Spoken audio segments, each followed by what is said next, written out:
ಹಿಡಿದ ಹೊಲದಳು ಹಾಡುತ್ತ ಉಳುವ ಯೋಗಿಯ ನೋಡಲ್ಲಿ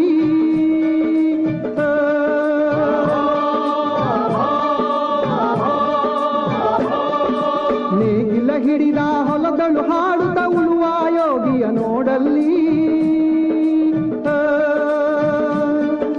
ಫಲವನ್ನು ಬಯಸದ ಸೇವೆಯ ಪೂಜೆಯು ಕರ್ಮವೇ ಇಹಪರ ಸಾಧನವು ಕಷ್ಟದೊಳನ್ನವ ದುಡಿವನ ತ್ಯಾಗಿ ಸೃಷ್ಟಿ ನಿಯಮದೊಳಗವನೇ ಹೋಗಿ ಉಳುವ ಯೋಗಿಯ